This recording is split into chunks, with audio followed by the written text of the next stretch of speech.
Boa noite, amados. Que a graça e a paz do Senhor estejam sobre a nossa vida, amém? A palavra do Senhor é viva e eu tenho aprendido a dizer e repetir: a palavra do Senhor é maior do que o pregador. Então a gente pode confiar, como diz um pastor de São Paulo: se você simplesmente não souber pregar e ler a palavra, o povo já é edificado, porque a palavra é maior do que nós. Os pregadores passarão, mas a palavra do Senhor permanecerá para sempre. Amém? Hoje é um dia muito especial, uma noite festiva. Certamente esse culto vai acabar em festa. Amém? Porque os homens estão voltando à casa do oleiro e são vasos novos, edificados em Cristo, para toda boa obra que o Senhor deseja realizar na vida deles. E o Senhor me deu uma palavra sobre os homens, uma palavra justamente falando de um homem da Bíblia. Mas antes de falar dessa palavra, eu quero dizer para você que é muito ruim ser careca, principalmente aqui nessa igreja, porque o pastor, nosso pastor titular, que é o pastor Sebastião, ele não é careca, ele é muito cabeludo e ele está chegando lá, ó. Mas não precisa olhar para trás não, viu? Então, eu frequentei uma igreja uma época que lá o pastor titular usava cavanhaque. E aí todo mundo usava cavanhaque. E aí uma época o pessoal lá começou, os pastores a usar rabinho de cavalo. E todo mundo usava rabinho de cavalo. E eu não conseguia fazer nada disso. Mas quando o pessoal ficou todo mundo gordo, eu estava gordo também. E aí eu me sentia participante do negócio. Estava junto com eles. Mas aqui não dá, porque o pastor Sebastião tem uma cabeleira bacana e os pastores auxiliares, Jesus amado, né? Parece que está todo mundo de capacete assim. E esse negócio de ficar careca é complicado pelo seguinte: primeiro, tem duas coisas que eu acho muito ruim, Marcelo, sobre ficar calvo. Primeiro, que você não percebe que ficou careca. Um dia você passa a mão e descobre que está careca. Seu cabelo caiu.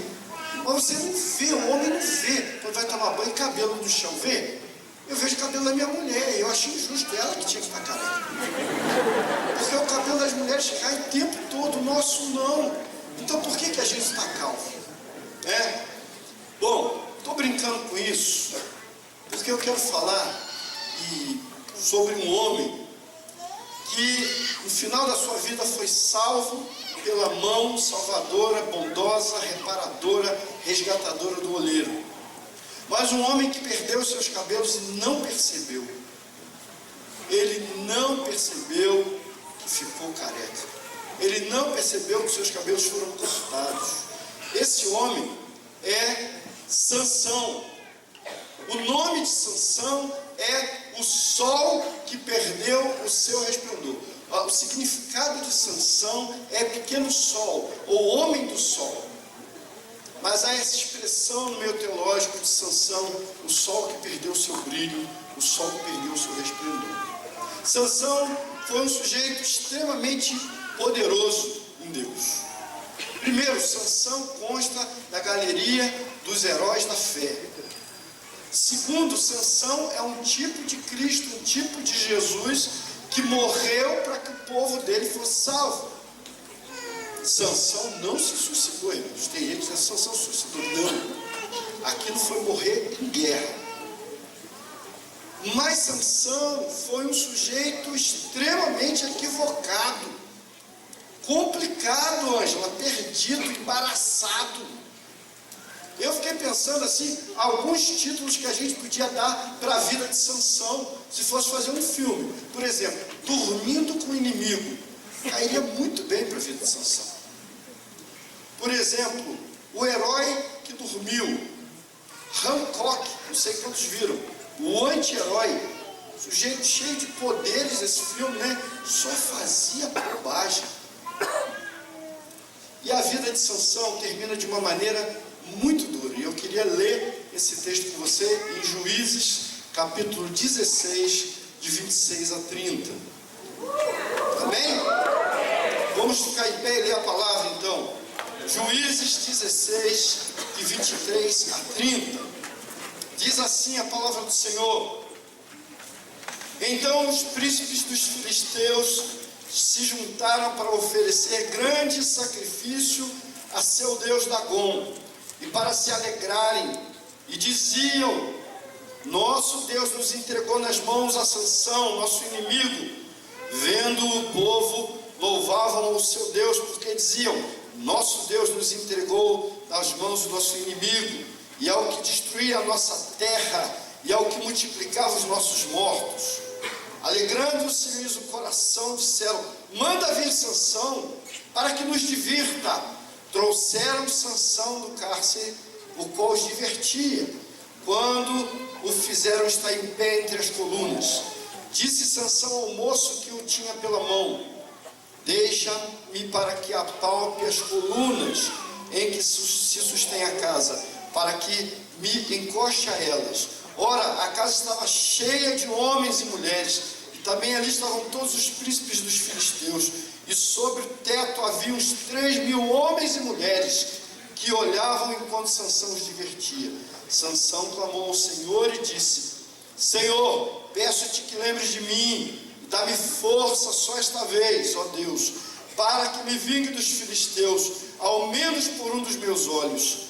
Abraçou-se, pois, Sansão com as 2 colunas do meio, em que se sustinha a casa, e fez força sobre elas, com a mão direita em uma, e com a mão esquerda na outra, e disse: morra eu com os filisteus. E inclinou-se com força, e a casa caiu sobre os príncipes e sobre todo o povo que nela estava, e foram mais os que matou na sua morte dos que mataram a sua vida. Amém? Senhor, aplica essa palavra no nosso coração e fala conosco essa noite, em nome de Jesus. Amém. Pode se assentar, mano. Pensa numa cena triste.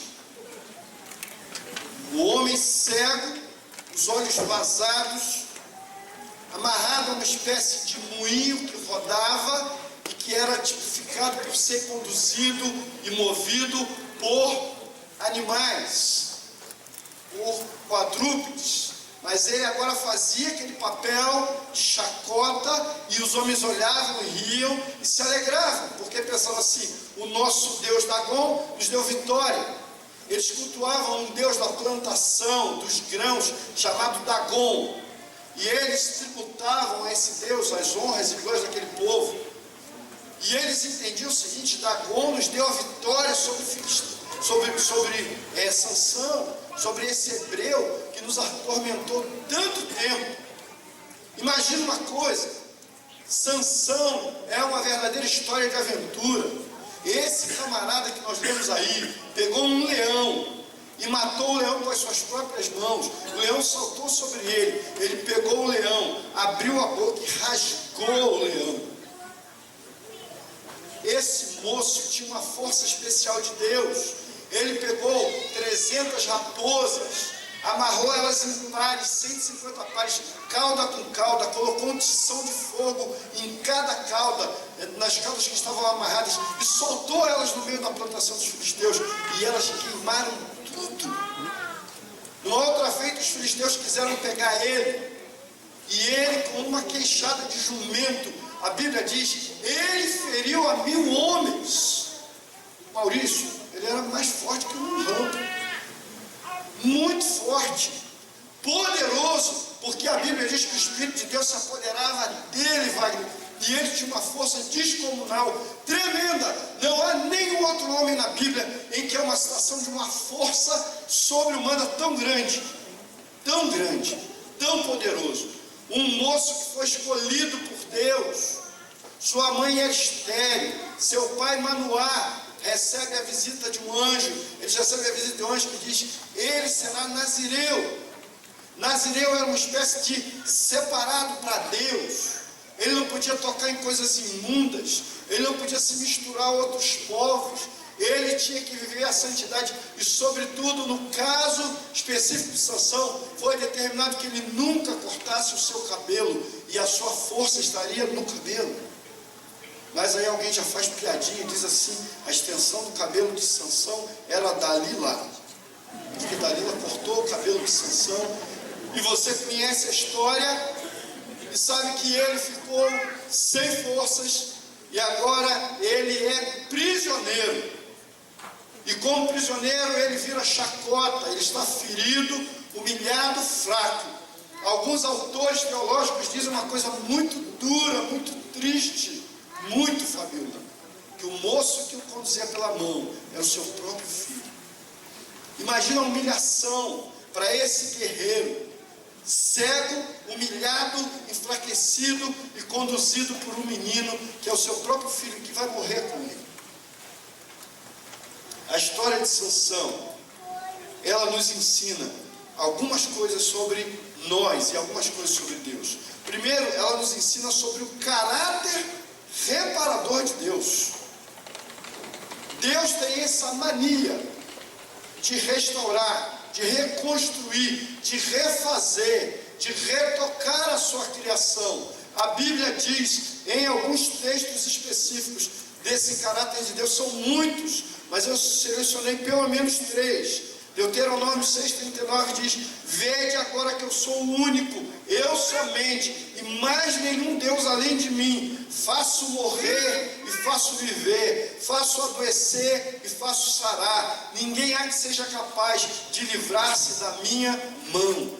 Oséias 6,1: vinde e tornemos ao Senhor, porque Ele nos despedaçou e nos sarará, feriu e nos atará a ferida, ou curará a nossa ferida. Salmo 103, 8 e 9 diz: misericordioso e piedoso é o Senhor, paciente, grande em benignidade, não reprovará perpetuamente, nem para sempre Ele reterá sua ira. Deus quebra e Deus refaz. Deus desfaz o vaso e Deus o reconstrói. Deus resgata o homem do abismo. Sansão é um homem que buscou todo o mal sobre a face da terra, caminhou pelos seus próprios pensamentos, suas emoções. Ele fez tudo que não podia fazer, como nazireu devia se guardar. Ele se envolveu com prostitutas, ele casou com uma mulher que não devia casar, ele tocou no leão morto que ele mesmo matou, tirou mel de dentro desse leão e comeu. Ele não poderia fazer isso. Ele revelou segredos profundos para os inimigos. Sansão é alguém que nos ensina com a sua própria derrota. Sansão é um derrotado, é um homem destruído, é alguém que mostra para a gente aquilo que nós não devemos fazer. Troca aí, amado. Não? Foi? Não, volta. Sansão. Bom, vamos lá, vamos caminhar. Sansão derrotado é a prova de que, primeiro, o pecado, meu irmão, cega o homem. O pecado é capaz de cegar a vida de um homem e de tirar a sua visão de Deus, visão de coisas, visão de pessoas, visão da família, visão de relacionamentos. O pecado, Sansão nos prova que o pecado cega. Segundo, Sansão é a prova de que o pecado escraviza o homem. Sansão estava ali por causa de todas as suas noitadas, todos os seus erros, todos os seus vacilos, tudo aquilo que ele não devia falar e falou. Sansão estava ali prisioneiro, escravizado, porque ele não caminhou naquilo que Deus havia proposto para ele. Quando Deus deu força a Sansão e disse que ele libertaria o povo e fez essa promessa aos pais de Sansão, Sansão deveria ser um grande guerreiro. Mas pare e pensa no que eu contei para você, que ele fez. Amarrou as raposas dos filisteus. Parece que ele estava brincando com essas coisas. E o tempo todo ele olha para ele. A vaidade tomou conta de Sansão, tanto que até no seu clamor final, na sua oração, ele diz assim: Senhor, para que eu me vingue de um dos meus olhos. Em momento nenhum ele ora e diz assim: Senhor, para que eu me vingue pelo teu povo, para que eu me vingue, ó Deus, e mate os inimigos, para que a nossa nação seja vitoriosa. Mas ele estava preocupado com ele. Então Sansão é a prova de que o pecado escraviza. Sansão é a prova também de que o pecado leva o homem a ser ridicularizado. Os filisteus se reuniram, mais de 3.000 homens e mulheres, e disseram assim: traga Sansão, vamos nos divertir com ele, Vamos rir do nosso inimigo. Vamos rir daquele que foi derrotado, porque o nosso Deus Dagom prevaleceu. Sansão é a prova de que o pecado derruba até príncipes. Sansão é a prova de que nós não precisamos apenas começar bem nossa vida, mas é fundamental, é importante, é necessário que nós conseguimos terminar a nossa vida bem. E Sansão começa muito bem, com a força de Deus, com o poder de Deus, e depois de seus cabelos cortados. Sansão é agora alguém que virou motivo de chacota, de piada, de vergonha. E nós, quando vemos a derrota de Sansão, nós imaginamos o quanto foi trágica a sua vida. Um autor americano, um poeta americano, escreveu a seguinte frase: grande é a arte de começar, mas maior é a arte de terminar. Irmão, Paulo disse que eu conclua a carreira que me está proposta. Há uma carreira de Deus proposta na sua vida, amado. Você precisa terminar ela. Talvez você, como eu, não tenha começado muito bem, mas ainda dá tempo de terminar muito bem a proposição de Deus para a sua vida, de concluir aquilo que Deus chamou você para fazer de uma maneira formidável, de uma maneira preciosa, de uma maneira grandiosa. É preciso que você entenda que a vida de Sansão é uma aula tremenda sobre como lidar com a derrota. A vida de Sansão mostra para a gente que há uma derrota. Todos nós podemos sofrer derrotas. A derrota às vezes faz parte da vida da gente. Você pode ser derrotado numa área da sua vida e achar que tudo acabou. E nós não temos muita paciência com aqueles que foram derrotados. Você já percebeu isso? O Djokovic, né? Um dos maiores tenistas do mundo, perdeu na estreia da Olimpíada e chorou por causa disso. Saiu envergonhado. Um homem que tem várias riquezas, vários troféus, ganhou vários campeonatos, mas ele perdeu na estreia da Olimpíada e ele ficou extremamente depressivo, triste, choroso, e depois foi jogar novamente e perdeu novamente. Nós não temos paciência com quem beijou a lona. Nós não temos muita paciência com quem é derrotado. Quem é derrotado a gente quer que tire de cena. Nós estamos sempre olhando para os vitoriosos, para aqueles que conseguiram, para aqueles que fizeram grandes feitos. Mas a vida de Sansão é uma aula sobre como lidar com a derrota. Primeiro, os derrotados se tornam mais fortes. O Bill Gates publicou alguns anos atrás que ele só contratava empresários falidos. Porque ele dizia, alguém que já faliu é alguém ensinável. Alguém que já beijou a lona é alguém que está disposto a trabalhar duro para dar a volta por cima e para reverter o quadro da sua história. Alguém que não conseguiu vencer, alguém que foi destruído, esse alguém consegue mudar a sua história e tem ânimo, disposição e força para isso. Os derrotados se tornam mais fortes. Outra coisa, todo derrotado ou toda derrota requer de nós uma decisão. Quando você passa pela derrota, quando você... Alô? Oi, alô? Sim. Quando você passa por uma derrota, quando você beija a lona, quando você se vê quebrado, nesse momento, amado, você precisa tomar uma decisão. Toda derrota encerra em si mesmo uma decisão a ser tomada. Ou eu fico na derrota, permaneço nela, ou eu caminho e tomo uma decisão de fazer alguma coisa com aquela derrota que eu vivi. Uma outra coisa que aprendemos: a derrota em uma batalha não significa o fim.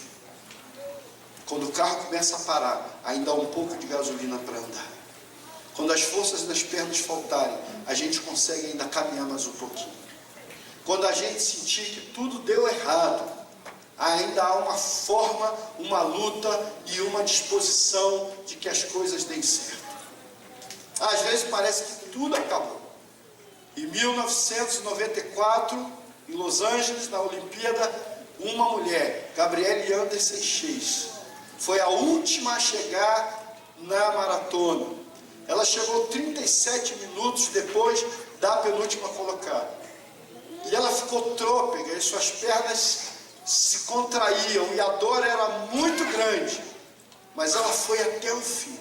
Ela não desistiu, ela não desanimou, ela continuou, porque a derrota não é o fim em si mesmo. Nós podemos superar a derrota em Cristo Jesus. Nós podemos mudar a história. Se eu estou doente, posso ser curado. Se eu estou desempregado, Deus abrirá uma porta. Se eu me sinto fraco, Deus me fortalecerá. Se eu me sinto no pecado, Deus tem um propósito de vida para que eu encontre, alcance e viva a santidade. A derrota não é um fim em si mesmo. Mas é preciso que você entenda por que sofre. E eu acredito que Sansão, naquele momento, entendeu: ora, eu estou aqui por causa dos meus pecados. Eu perdi a minha força porque eu falei demais, porque eu confiei numa mulher estranha ao meu povo, alguém que Deus mandou que eu não tivesse contato. Eu me casei e me apaixonei por alguém errado. E por causa disso eu estou vivendo, sofrendo, sendo humilhado e morrendo aqui. Mas ainda há algo a fazer, e ele resolveu tomar uma decisão. Há um psiquiatra, chamado psicólogo do campo de concentração, Viktor Frankl. Viktor Frankl foi um homem que viveu no campo de concentração e conseguiu sobreviver. E ele percebeu que as pessoas que tinham mais medo morriam. E ele começou a lutar para que não tivesse aquele medo, para que vencesse o medo e para que continuasse. Viktor Frankl foi perguntado numa entrevista sobre qual é o sentido do desespero. E ele disse: o desespero é uma equação matemática. Desespero é igual a sofrimento sem sentido. Paulo sofreu até ser moído, mas o sofrimento dele tinha um sentido em Cristo. Mas quando você tem um sofrimento sem sentido, Viktor Frankl diz que a vontade que você tem é de cometer o suicídio. Há pouco tempo ouvimos na Barra da Tijuca, no Rio de Janeiro, um homem matou a mulher a facadas, matou os filhos a marteladas, jogou eles no prédio e pulou também. Esse é o desespero de alguém que não consegue lidar com o sofrimento que para ele não faz sentido. Mas Sansão deu sentido ao seu sofrimento, à sua humilhação, à sua vergonha, ao seu vexame, à sua dor, ao massacre que ele estava vivendo. Ele conseguiu dar sentido a isso, porque ele entendeu que ele estava ali por causa do seu pecado. E quando você passa pela dor, pelo desespero, quando um homem está amassado, quebrado, e a gente fala do vaso do olheiro, que o olheiro quebra, mas às vezes o olheiro deixa que o próprio mundo destrua, quebre uma pessoa e ela fica um caco. Essa é a verdade. E quando você se sente assim, ou quando você está assim, há três coisas que você precisa fazer. Há três coisas que são extremamente importantes. A primeira delas, a admissão. Meu irmão, você precisa admitir que muitas coisas que você vive, muitos sofrimentos pelos quais você passa, vêm por causa das suas próprias atitudes, do seu pecado, do seu, entre aspas, jeito de ser, porque você não muda algumas coisas e essas coisas têm te levado ao sofrimento, porque você quer ser abençoado em áreas que você não está caminhando devidamente com Jesus. Então você precisa aprender a plantar dentro do seu coração aquilo que o salmista disse no Salmo 119, 67. Ele disse assim: antes de eu ser afligido, eu andava errado, mas agora eu guardo a tua palavra. Esse é o verdadeiro processo de conversão, quando dentro do seu coração você reconhece: eu sou o problema. Quanta gente aponta para Deus e diz: Deus me abençoa, Deus não faz, Deus não caminha, Deus não me ajudou. Mas o problema está dentro da sua alma, dentro do seu modo de ser, dentro da sua vida. Sansão era o exemplo de alguém que não tinha controle, que não tinha domínio próprio, que não viveu a consagração que lhe era exigida. Mas no momento que estava quebrado, destruído, ferido, Sansão admitiu: eu estou aqui, sou humilhado, fracassado, ferido, destruído por causa dos meus pecados. Então a primeira coisa, eu preciso admitir. A segunda coisa, eu preciso, pode trocar, eu preciso tomar uma decisão. O texto bíblico diz que ele clamou e ele disse: peço-te, Senhor. Ele tomou uma decisão. Muitos homens na Bíblia tomaram uma decisão acertada quando estavam no meio da lama, dentro do pecado.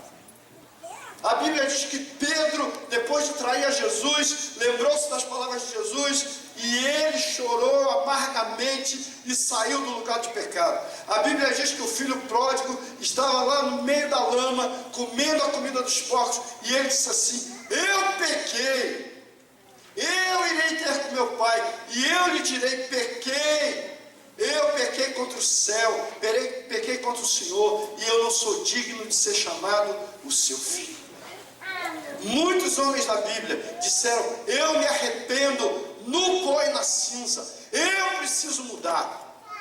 E talvez hoje você não esteja no calabouço, você não esteja na humilhação, você não esteja cego, rodando, sem sair do lugar como Sansão, mas há alguns homens, algumas mulheres que precisam tomar decisões na vida para que a vida mude.